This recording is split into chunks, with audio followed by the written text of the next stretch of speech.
मेरा नाम तन्मय है। मैं एक मिडिल क्लास फैमिली से बिलोंग करता हूँ। मेरे परिवार में मेरे अलावा मेरी एक बहन और एक भाई और माता पिता हैं। मैं अपने परिवार में सबसे बड़ा बेटा था। मेरे पिता बहुत मेहनती इंसान थे। मेरे पिता हमेशा बीमार रहने लगे थे, इसलिए अब उनसे ज़्यादा काम नहीं होता था। लेकिन वो एक बड़ी फैक्ट्री में मैनेजर की नौकरी किया करते थे। काम ज़्यादा होने की वजह से उनकी सैलरी भी बढ़ा दी गई थी। वो काफ़ी सालों से उस फैक्ट्री में काम किया करते थे। मैं सबसे बड़ा बेटा था, इसीलिए मेरे घर में मुझे सबसे ज़्यादा प्यार किया जाता था। मुझे अपने पिता का हाथ बटाना था, इसलिए मुझे नौकरी की ज़रूरत थी। मैंने एमए पास किया हुआ था, इसलिए आसानी से मुझे सरकारी स्कूल में टीचर की नौकरी मिल गई। मैं ये नौकरी करना तो नहीं चाहता था, लेकिन आखिर मैं कब तक अपने पिता की कमाई से अपना खर्च पूरा करता। अब मैं जवान हो गया था, इसलिए मुझे नौकरी की तलाश थी। मुझे सरकारी स्कूल में नौकरी मिल गई थी। वहाँ पर मेरी सैलरी भी बहुत अच्छी थी। पिताजी का काम भी अच्छा चल रहा था और मुझे भी सैलरी अच्छी मिलने लगी थी। इसी वजह से हमारे घर में किसी चीज़ की कोई कमी नहीं थी और हमारी ज़िंदगी अच्छे तरीके से और खुशहाल तरीके से गुजर रही थी। मेरे पिता मेरी नौकरी करने से बहुत खुश हुए थे। आखिर उनके कंधों से थोड़ा बोझ कम हो गया था। मुझे अपने छोटे भाई बहनों को भी पढ़ाना था। मेरी ख्वाहिश थी कि मैं अपनी बहन की शादी खूब धूमधाम से करूँगा, क्योंकि वो हमारी इकलौती बहन थी। मैं अपने माता पिता से बहुत प्यार किया करता था और हमेशा से ही मैं उनका कहना मानता था। पहले तो मैं स्कूल में पीरियड वाइज पढ़ाता था, लेकिन अब मुझे 7th क्लास दे दिया गया था कि मुझे इसी क्लास को पढ़ाना है। अब मैं 7th क्लास के बच्चों को पढ़ाया करता था। स्कूल में न्यू एडमिशन हो रहे थे। बच्चों के लिए नया नया क्लास था और न्यू एडमिशन वाले बच्चों के लिए तो हर चीज़ ही नई थी। मुझे स्कूल में नौकरी करते हुए 1 साल हो गया था। मुझे 7th क्लास की जिम्मेदारी दे दी गई थी। 7th क्लास में 35 बच्चे पढ़ा करते थे। हमारे स्कूल में लड़के लड़कियां दोनों ही पढ़ा करते थे। हमारा स्कूल इंटर तक था। मैं बच्चों को बहुत ही प्यार से पढ़ाया करता था। कभी भी मैंने बच्चों पर गुस्सा नहीं किया था। मैं हमेशा बच्चों को समझाकर पढ़ाया करता था, इसलिए बच्चे मुझे अपना फेवरेट टीचर समझने लगे थे। एक दिन मैं क्लास में बच्चों की कॉपियां चेक कर रहा था तो मेरे पास एक लड़की आई। उसकी उम्र 14 साल थी और वो 7th क्लास की स्टूडेंट थी। वो मेरे पास आकर खड़ी हो गई और कहने लगी, सर, मेरी शादी आपसे ही होगी। मैं ध्यान से सामने रखी कॉपियां चेक कर रहा था और कॉपियां चेक करने में ज़्यादा ही बिजी था, इसलिए अचानक उसकी बात सुनकर मैं चौंक गया था। मैंने उसकी तरफ देखा। क्या? मुझे लगा शायद मुझे सुनने में कुछ गलती हुई है। तभी मैंने उससे दोबारा पूछा तो वो कहने लगी, सर, मेरी शादी आपसे ही होगी और आप ही मेरा दूल्हा बनोगे। उसने एक बार फिर से कहा तो मैं कुछ देर तक उसे देखता रह गया, जो बहुत रौबदार अंदाज में अपनी बात कह रही थी, जैसे उसकी बात सच हो जाएगी।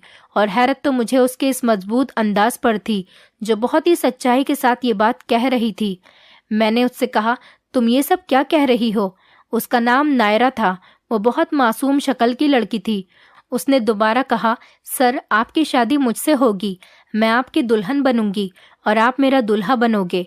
वो एक बार फिर से बोली तो मैं खिलखिलाकर हंस पड़ा। मैंने उसकी बात को मजाक समझते हुए इग्नोर कर दिया और मैंने उसे डांटा भी नहीं था, बल्कि उसकी बात को इग्नोर करके वापस उसे उसकी जगह पर भेज दिया था। और फिर उसके बाद मैं अपने काम में बिजी हो गया था। वो बच्ची थी, ये समझकर मैंने उसे इग्नोर कर दिया था। उसके बाद जब भी मैं उसे देखता था तो मेरे दिमाग में उसकी कही हुई बात ही घूमने लगती थी, लेकिन मैं बस मुस्कुराकर ही रह जाता था। वो बच्ची थी, काफ़ी इंटेलिजेंट और खूबसूरत थी और क्लास में सबसे ज़्यादा इंटेलिजेंट लड़की थी। यही वजह थी जो वो बाकी टीचर्स की तरह मेरी नज़र में भी थी। मेरे पढ़ाने का एक उसूल था कि मैं सब बच्चों को एक ही नज़र से देखता हूँ और सबके साथ एक जैसा ही सलूक करता हूँ। किसी भी बच्चे को उसके इंटेलिजेंस के बिना पर दूसरे बच्चों से कंपेयर नहीं करता, क्योंकि मैं खुद भी ऐसे टाइम से गुजर चुका हूँ और मैं जानता हूँ कि जब टीचर्स फेवरेटिज्म करते हैं तो बहुत बुरा लगता है। तभी मैं हमेशा इस चीज़ पर ध्यान देने की कोशिश नहीं करता था। मैंने उस बच्ची की बात को इग्नोर कर दिया था कि वो बच्ची थी, कि उसकी ऐसी किसी भी बात को सीरियस लेने की कोई ज़रूरत नहीं थी। लेकिन उसकी बचकानी बात को मैंने एंजॉय ज़रूर किया था।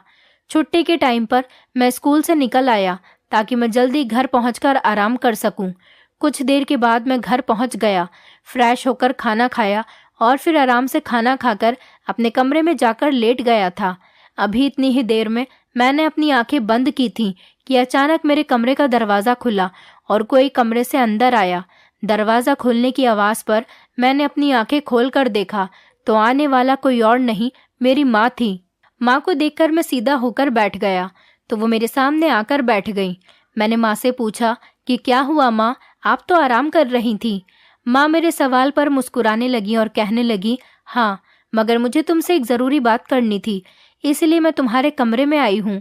माँ की ये बात सुनकर मैं अचंभे में पड़ गया था कि माँ को मुझसे ऐसी कौन सी ज़रूरी बात करनी थी जो वो खुद अपना आराम छोड़कर मुझसे ये बात करने के लिए मेरे कमरे में आ गई थी। मैंने माँ से कहा, जी बताइए, आप मुझसे कौन सी बात करना चाहती हैं।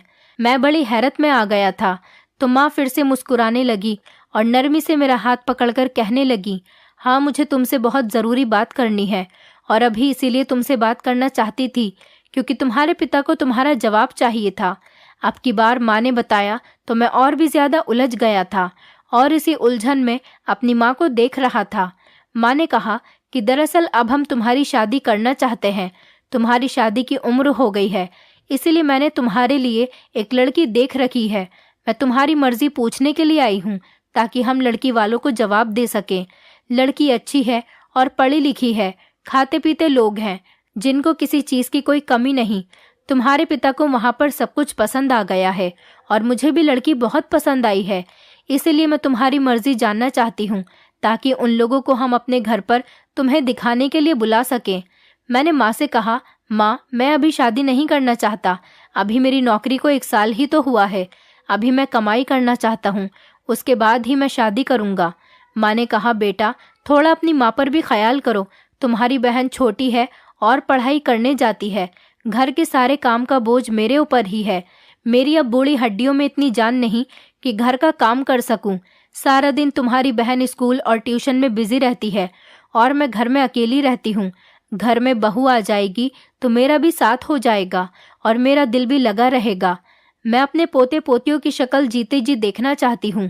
मैं नहीं चाहती कि मैं अपने बेटे की शादी न देख सकूं और उससे पहले ही इस दुनिया से चली जाऊं। मैंने माँ से कहा, आप ये कैसी बातें कर रही हैं। माँ की सारी बात सुनने के बाद मैंने माँ की तरफ हैरानी से देखा और मुझे उस लड़की नायरा की बात याद आ गई जिसने आज मुझसे कहा था कि मेरी शादी आपसे ही होगी और मैं उसका दुल्हा बनूंगा, और तब मैं उसकी बात पर हंस पड़ा था, जबकि अब सच में मेरी शादी की बातें होनी शुरू हो गई थी। माँ कहने लगी, कहाँ खो गए हो बेटा, मुझे जल्दी से जवाब दो ताकि मैं लड़की वालों को जल्द से जल्द जवाब दे सकूं। मैं माँ के सवाल पर चौंक कर होश में आया था और कहने लगा कि नहीं, कुछ नहीं, मैं कुछ और ही सोच रहा था। जैसा आपको ठीक लगे आप वैसा ही कर लो। मैं अपने माता पिता से बहुत प्यार करता था और उनके फैसले पर बहुत खुश था। मैंने कह दिया था कि आप मेरे लिए जो भी फैसला करोगे मैं उसी में राजी हूँ। मुझे पता था कि मेरे माता पिता मेरे लिए कभी भी गलत फैसला नहीं करेंगे, इसलिए मैं अपने माता पिता के हर फैसले का मान रखता था। मेरी माँ मेरा फैसला सुनकर बहुत खुश हुई थी और मुझे बहुत सारा आशीर्वाद देकर अपने कमरे में चली गई थी और मुझसे कहने लगी थी कि तुम आराम से सो जाओ, तुम्हें सुबह जल्दी उठकर स्कूल भी जाना होता है। मैं माँ की ये बात सोचते हुए सोने की कोशिश करने लगा था। मैं अपने माता पिता का सबसे बड़ा बेटा था, इसलिए सबसे ज़्यादा लाडला भी था। घर में सब मुझे बहुत प्यार किया करते थे। मेरे दोनों छोटे भाई बहन भी मेरी बहुत इज्जत किया करते थे। मैंने अपने दोनों भाई बहन को इस स्कूल में एडमिशन दिलवा दिया था जिसमें मैं नौकरी किया करता था। स्टार्टिंग में मैंने अपने शौक के लिए टीचिंग करना शुरू कर दिया था। वैसे तो मैं कोई और काम करना चाहता था, लेकिन अभी के लिए यही काफ़ी था। मैंने सोचा हुआ था कि कभी मुझे कोई और अच्छी नौकरी मिल जाएगी तो मैं टीचिंग छोड़कर उस काम में लग जाऊंगा। लेकिन फिर भी अभी हमारे घर में किसी तरह की कोई कमी नहीं थी। पिताजी और मेरी कमाई से घर अच्छी तरह से चल रहा था। स्कूल में जॉब करते हुए मुझे 1 साल हो गया था। मेरे पिता मेरी इस जॉब से बहुत खुश थे क्योंकि मेरी काबिलियत पर मुझे ये नौकरी मिली थी। मैं बहुत इंटेलिजेंट था, इसलिए स्कूल वालों ने भी जल्द ही मेरी सैलरी बढ़ा दी थी। मैं बच्चों को बहुत प्यार से पढ़ाया करता था। कभी भी मैंने बच्चों के साथ गलत वर्ड्स यूज़ नहीं किए थे। स्कूल के सारे लोग मेरी बहुत इज्जत किया करते थे और सारे स्टूडेंट्स भी मेरी बहुत इज्जत किया करते थे। मेरे पिता को खुशी इस बात की थी कि मैंने जल्दी ही जिम्मेदारियों को समझना सीख लिया था। अब मेरी जिम्मेदारी थी कि मुझे 7th क्लास को पढ़ाना था। मुझे उन्हें पढ़ाना तो था ही, और मैंने बिना किसी ऐतराज़ की ये जिम्मेदारी ले ली थी। मुझे बस पढ़ाने से मतलब था, ना कि क्लास चेंज होने से। अब मैं 7th क्लास का परमानेंट टीचर बन गया था और 7th क्लास के बच्चों को पढ़ाया करता था। नायरा फिर से मेरे पास आई और मुझसे शादी की बात पर बड़े मजबूत अंदाज में कहने लगी। मैंने फिर से उसकी बात को हंसकर टाल दिया था। यही सोच रहा था कि वो बच्ची है, अक्सर बच्चे ऐसी बातें किया करते हैं। मैंने अपने माता पिता को शादी करने के लिए हाँ कर दी थी और लड़की वालों तक मेरा जवाब पहुंच चुका था। माँ ने बताया कि कुछ दिनों बाद लड़की वाले मेरे घर मुझे देखने के लिए आने वाले थे, जिस पर मैंने इकरार करते हुए सिर हिला दिया था। आज फिर मैं स्कूल में 7th क्लास के बच्चों को पढ़ा रहा था, जब अचानक वही लड़की नायरा मेरे पास आई और कहने लगी, सर, मेरी शादी आपसे होगी और आप ही मेरे दूल्हा बनोगे। मैं उसकी फिर से वही बात सुनकर कुछ हैरान हो गया था, मगर मैंने फिर से हंसकर उसकी बात को टालकर ख़त्म कर दिया था कि वो बच्ची है और उसकी बेमतलब सी बात पर उस बच्ची का मैं क्या करता सिवाय उसकी बात पर हंसने के। मैंने आज फिर उसकी बात टाल दी थी और मुझे ये बात कहने के बाद वो फिर से जाकर अपनी जगह पर बैठ गई थी। मेरे दिमाग से भी ये बातें बाकी बच्चों में बिजी होकर ख़त्म हो गई थी, मगर आने वाले कुछ दिनों में अच्छे से अंदाज़ा हो गया था कि वो लड़की अपनी बात पर कितनी पक्की थी, क्योंकि वो हर रोज़ मेरे पास आकर एक ही बात कहा करती थी कि मेरी शादी आपसे होगी और आप ही मेरा दूल्हा बनोगे।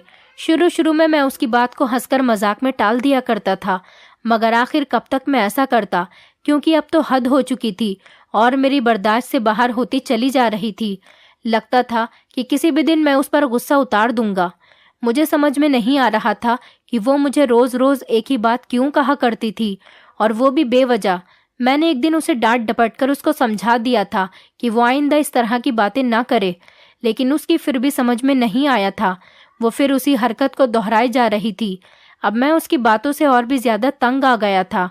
मुझे उसकी बात का कोई हल नजर नहीं आ रहा था कि कैसे इस बच्ची को इस बात से दूर रखूं।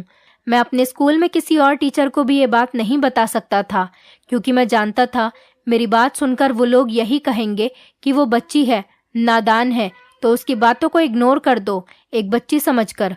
मगर मैं उसको बच्चा समझकर उसकी बातों को नज़रअंदाज नहीं कर पा रहा था, और उसकी रोज़ रोज़ एक ही बात से मैं बेहद तंग आ चुका था।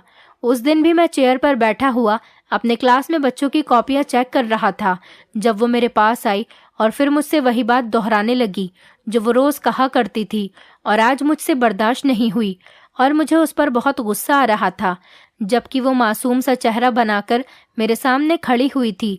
मैंने पहले तो उसको प्यार से समझाया, बेटा नायरा, बच्चे ऐसी बातें नहीं करते हैं, लेकिन फिर उसने वही बात कही जो वो हमेशा कहा करती थी। अब तो मैं और भी ज्यादा तंग आ गया था। मैंने उसको डांटा और उससे कहा कि कल तुम अपने पापा को स्कूल में लेकर आना। मैंने गुस्से में उससे कहा तो वो कहने लगी, सर, मेरे पापा स्कूल में नहीं आ सकते। मैं उसके पापा को स्कूल में बुलाना चाहता था ताकि उसकी हर हरकत के बारे में बता सकूं और वो अपनी बेटी को समझाए कि बच्चे इस तरह की बातें करते हुए अच्छे नहीं लगते। वो मेरी बात तो समझ नहीं रही थी, मगर अपने पापा की बात जरूर मान लेती। उसने बड़ा मासूम सा चेहरा बनाकर कहा था। मैंने उससे कहा, क्यों नहीं आ सकते? मुझे उसके इनकार पर बहुत गुस्सा आ रहा था, लेकिन मैंने किसी तरह से अपने गुस्से पर कंट्रोल किया और बड़ी नरमी और प्यार से उससे पूछा, तुम्हारे पापा स्कूल क्यों नहीं आ सकते? नायरा ने कहा कि सर, मेरे पापा लाचार हैं, दोनों टांगों से चल नहीं सकते, आप ही हमारे घर पर जाकर उनसे मिल लेना। उस बच्ची ने बड़े इत्मीनान के साथ कहा था। मैं तो हैरत में आ पड़ा था कि उसके पिता लाचार थे। मुझे यकीन तो नहीं आ रहा था, लेकिन वो बच्ची 7th क्लास में थी और इतनी भी छोटी नहीं थी कि इतना बड़ा झूठ बोल लेती। जरूर उसके पापा लाचार ही होंगे, तभी तो वो ऐसा कह रही थी। उसकी बात सुनकर मैंने सर हिला दिया, क्योंकि मैं उसके घर जाकर उसके पिता से मिलने का फैसला कर चुका था और अब मैं स्कूल से छुट्टी होने के बाद उसके घर जाने वाला था। बाकी सारा टाइम मैंने नायरा की बातों को इग्नोर करके रखा और मैं अपने काम में बिजी हो गया था। स्कूल की छुट्टी होने के बाद मैंने ज़रूरी पेपर्स की फाइल उठाई और स्कूल से बाहर निकल गया। वो बच्ची नायरा मेरे साथ ही थी, क्योंकि मेरे साथ साथ उस बच्ची को भी याद था कि मुझे उसके घर पर जाना है, उसके लाचार पिता से मिलने के लिए। काफ़ी देर तक सड़कों और गलियों में पैदल चलते हुए तकरीबन 10 मिनट हो गए थे। उसके बाद हम उसके घर पर पहुंच चुके थे। वो ज़्यादा बड़ा तो नहीं था, बल्कि छोटा सा पुराना घर था। मैं उस बच्ची के साथ घर के अंदर दाखिल हो गया था। घर की दीवारें तो बड़ी अजीब सी और पुराने टाइप की नजर आ रही थीं।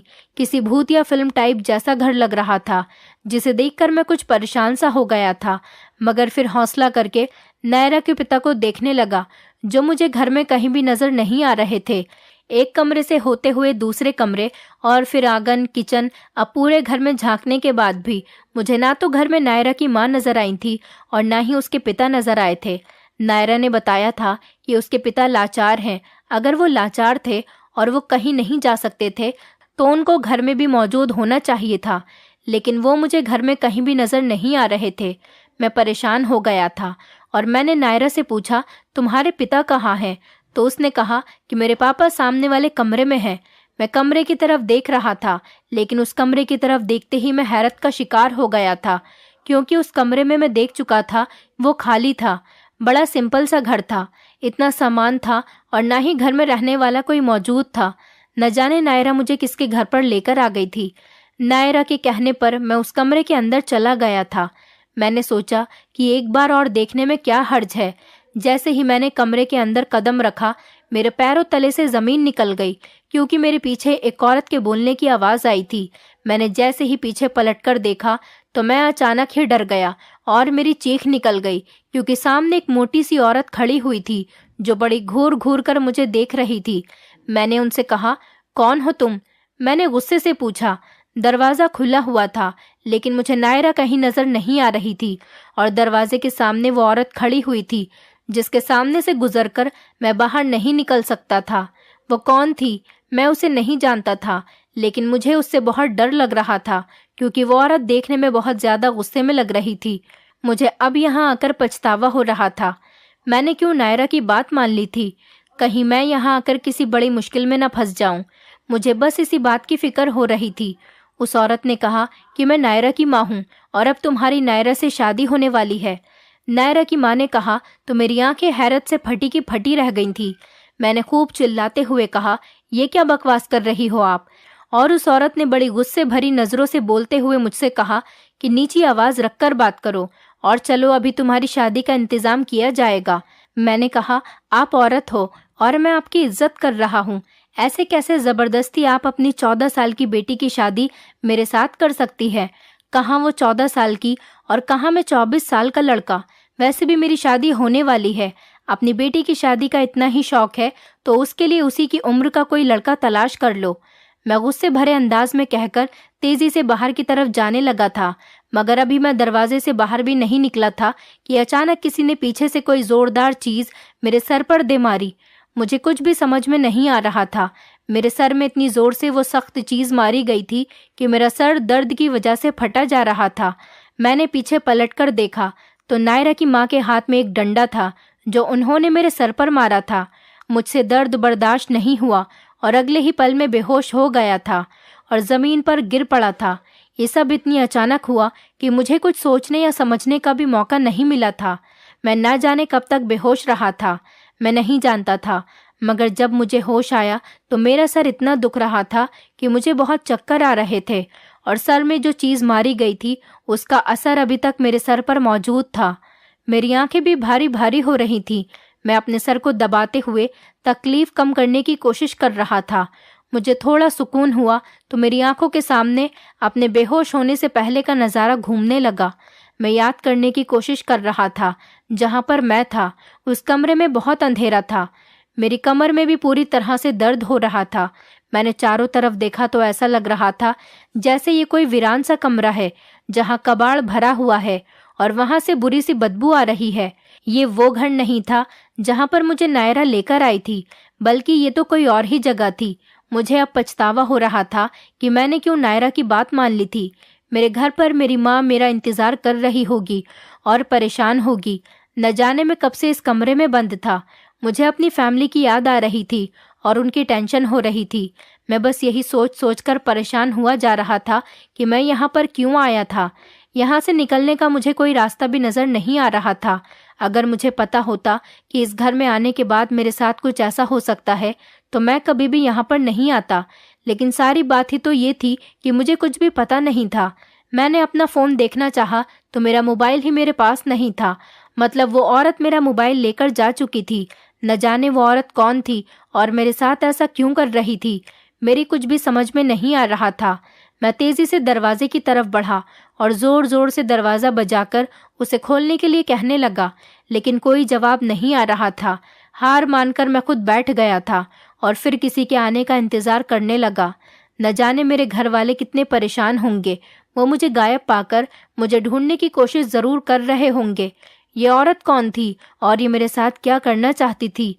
कहीं औरत मुझे मारना तो नहीं चाहती थी? मगर वो तो मुझसे अपनी बेटी की शादी करने के लिए कह रही थी। मैं इस बात के लिए कभी भी राजी नहीं होता, क्योंकि मैं ऐसा वैसा इंसान नहीं था। मेरे स्कूल में भी काफ़ी सारी लड़कियां पढ़ती थीं। हमारा स्कूल इंटर तक था और जवान लड़कियां भी मेरे स्कूल में पढ़ा करती थीं। कभी मैंने नज़र उठाकर भी अपने स्कूल के स्टूडेंट को नहीं देखा था। मैं सिर्फ उनको पढ़ाता था। मेरा मतलब उनसे सिर्फ पढ़ाई तक का ही था और मैं अपने स्कूल के स्टूडेंट की बहुत इज्जत किया करता था। हमेशा उनसे तमीज़ से बात किया करता था। तो मैं कैसे नायरा से शादी कर सकता था? वो 14 साल की थी। बाहर दिन था या रात, मुझे किसी बात की कोई खबर नहीं मिल रही थी। न जाने कितना टाइम मुझे उस कमरे में गुजर गया था। मैं कभी लेटता तो कभी उठकर बैठ जाता था, क्योंकि मुझे बहुत ज़्यादा भूख लग रही थी। लेकिन वो औरत जिसको नायरा अपनी माँ बता रही थी, मुझे यहाँ लाकर और कैद करके छोड़कर जा चुकी थी और पलटकर मेरी खबर तक नहीं लेने की कोशिश कर रही थी। यही सब सोच सोचकर तो मैं और भी ज़्यादा परेशान हो गया था और सो गया था। और जब दोबारा मेरी आँख खुली तो दरवाज़ा खुलने की आवाज़ से खुली। मैंने आंखें खोल कर देखा तो सामने वही औरत कमरे के अंदर आई थी।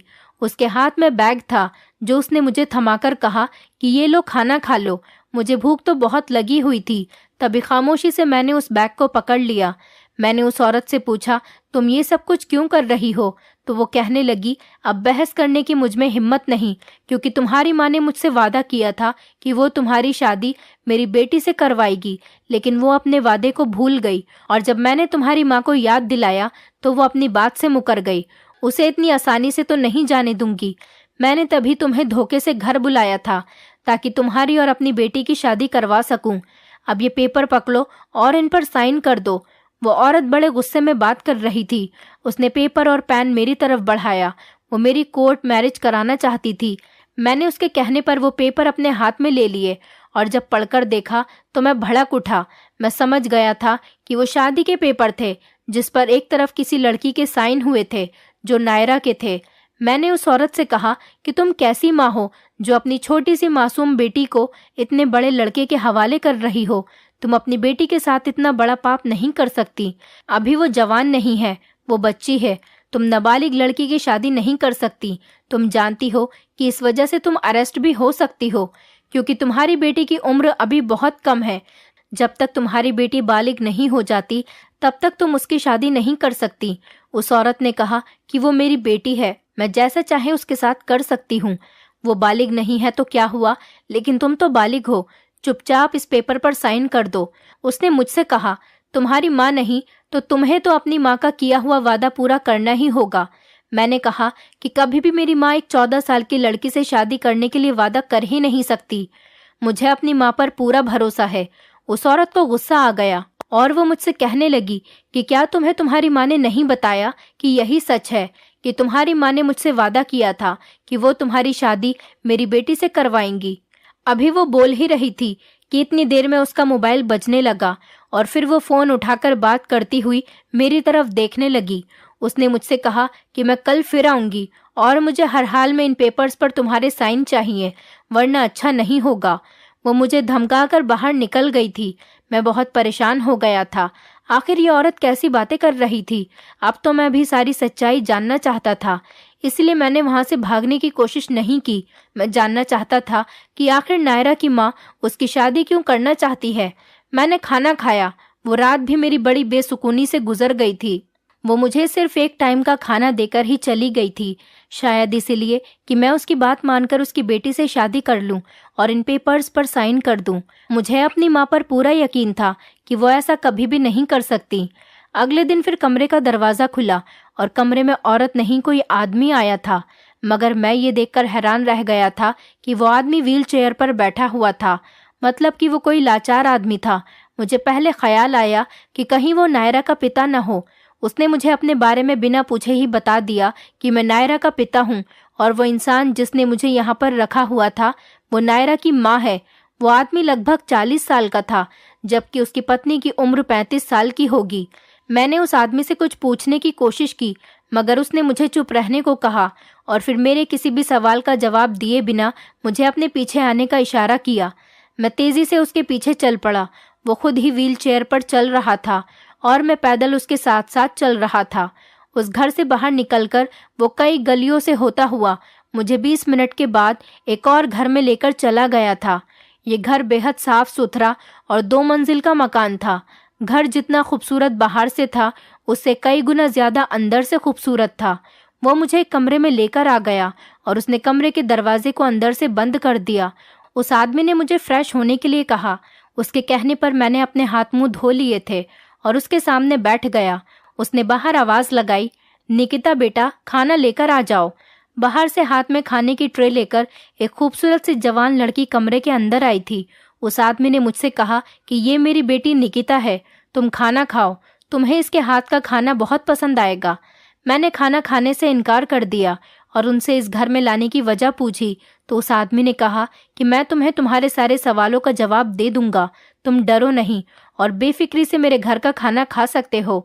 मैंने पहले पेट भरकर खाना खाया क्योंकि मैं काफी टाइम से भूखा था। खाना तो बहुत टेस्टी बना हुआ था। वो लड़की खाना खाने के बाद मेरे आगे से खाने की ट्रे उठाकर बाहर चली गई।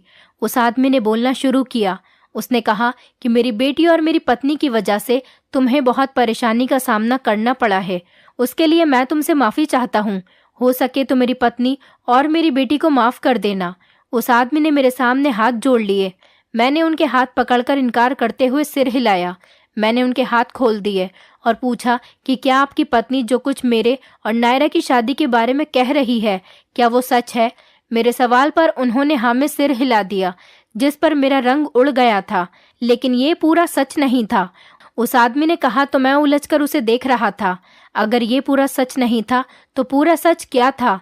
ये सवाल शायद मेरी आंखों में भी उतर आया था। उस आदमी ने कहा कि पूरा सच मैं तुम्हें बताता हूँ। उसकी बात सुनकर मैंने उसकी तरफ देखा। जिस आधे सच की वजह से मैं पिछले कई घंटों से इतनी परेशानी में था, इस बारे में जानना मेरा हक था। तभी वो बोलने लगे कि मेरी शादी मेरी पत्नी संगीता के साथ हुई थी। तुम्हारी माँ और मेरी पत्नी की आपस में काफी गहरी दोस्ती थी। ये दोनों बचपन की सहेलियां थीं। ये दोनों एक ही उम्र की थीं।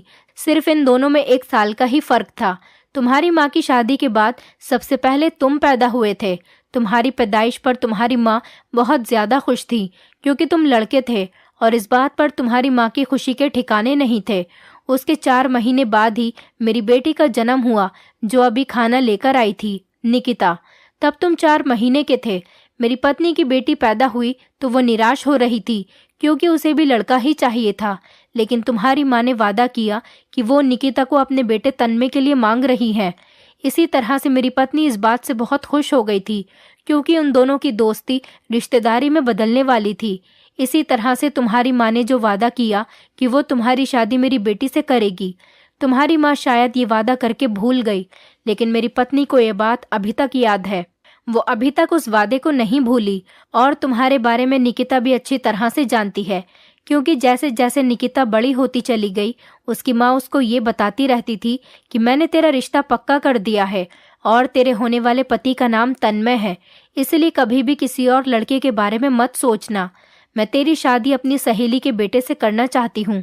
मैं चाहती हूँ कि हम दोनों की दोस्ती रिश्तेदारी में बदल जाए। मेरी बेटी ने तो कभी किसी और लड़के का ख्याल भी दिल में नहीं लाया था क्योंकि उसको बचपन से ही ये बात बताई गई थी कि उसका रिश्ता बचपन से ही तय हो चुका है। इसलिए उसने हमेशा अपने दिल में तन्मय नाम के लड़के को बसाया हुआ था। मैं एक बैंक में नौकरी किया करता था। मैंने अपनी बेटी को पढ़ाया लिखाया और उसके कई साल बाद मेरी छोटी बेटी पैदा हुई जो कि नायरा थी। वक्त गुजरता रहा लेकिन तुम्हारी माँ ने हमसे बात करने की कोशिश नहीं की। तुम्हारी फैमिली से हमारी फैमिली का मिलना जुलना भी कम हो गया था। निकिता को तुम्हारे बारे में पता था कि हमने उसका रिश्ता तुमसे लगाया हुआ है। हमारी बेटी इस रिश्ते पर बहुत खुश भी थी, मगर जब वो 18 साल की हुई तो मेरा एक्सीडेंट हो गया था और इस एक्सीडेंट में मेरी टांगें चली गई थी। मेरा एक्सीडेंट तुम्हारे पिता की गाड़ी से हुआ था। वो चाहता तो मुझे हॉस्पिटल भी लेकर जा सकता था और मेरी मदद कर सकता था। शायद आज मैं इस तरह से लाचार नहीं होता, लेकिन तुम्हारा पिता मौके पर ही मुझे छोड़कर भाग गया था। इस बात का पता जब मेरी पत्नी को चल गया तो उसने इस हालात का जिम्मेदार अपनी सहेली के पति को समझा। तब उसके दिल में बदले की आग जाग उठी थी। पति की मोहब्बत और दोस्त की मोहब्बत पर अब दाग लग चुका था। मेरी पत्नी ने कहा कि अब वो तुम्हारी शादी निकिता से ही कराकर रहेगी, ताकि शादी हो जाने के बाद वो निकिता को उस घर की बहू बनने के बाद उससे तुम्हारी माँ को परेशान करने के लिए कहे और जैसे तैसे लड़ झगड़ कर तुम्हारे पिता की सारी जायदाद निकिता के नाम करवा ले। मेरी पत्नी ने यह सब कुछ सिर्फ बदला लेने के लिए ही किया। मेरी बेटी, जिसकी कोई गलती नहीं थी, वो ये सब करने के लिए तैयार नहीं थी। मेरी बड़ी बेटी निकिता बहुत सीधी और समझदार है।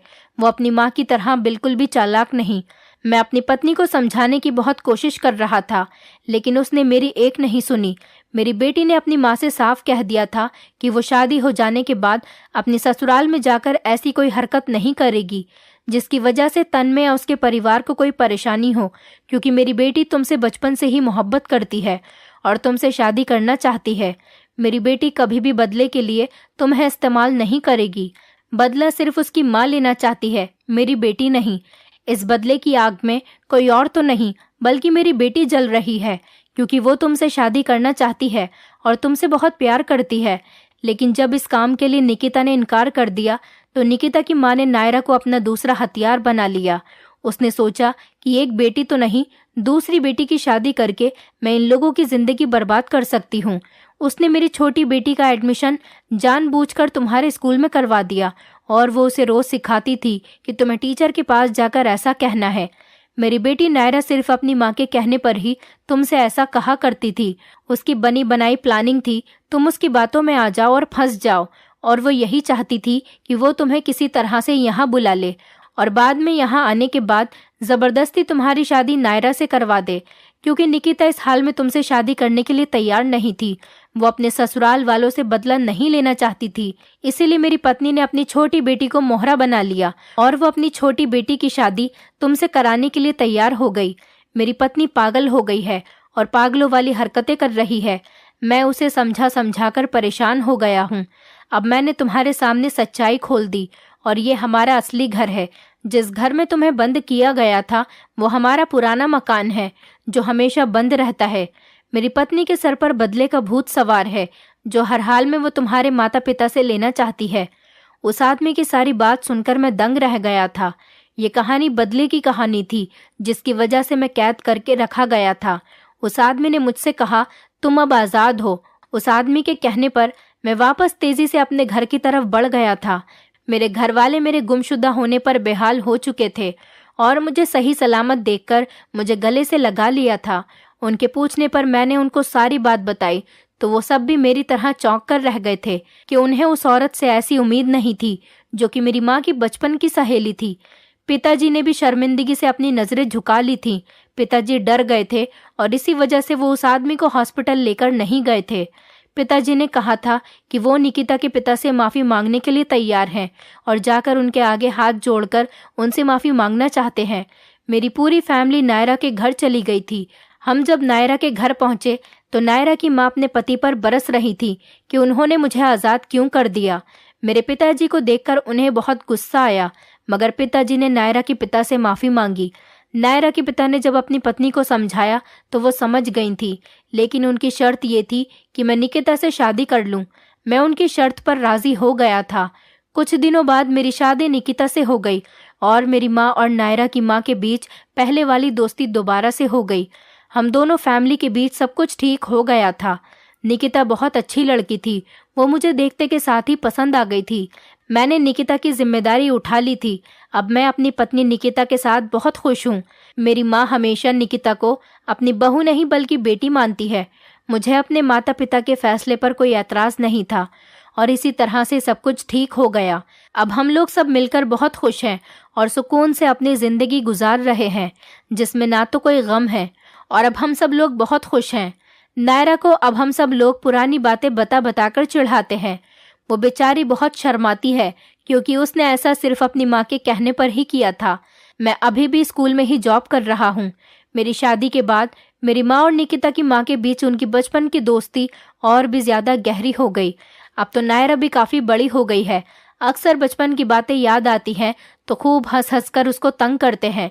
जिंदगी में कभी भी बदला लेने के लिए हमें इस हद तक नहीं गिरना चाहिए कि सामने वाले को हम इतना ज्यादा परेशान कर दें कि किया किसी और का होता है और भुगतता कोई और है।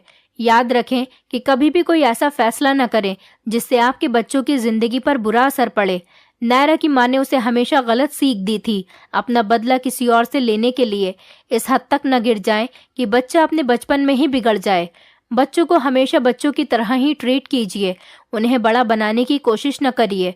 दोस्तों, उम्मीद करती हूँ आपको हमारी कहानी पसंद आई होगी। कहानी पसंद आई है तो वीडियो को लाइक करें, चैनल पर नए हैं तो चैनल को सब्सक्राइब करें और हाँ, नोटिफिकेशन बेल को जरूर दबाएं ताकि अगली अपडेट सबसे पहले आपको मिले।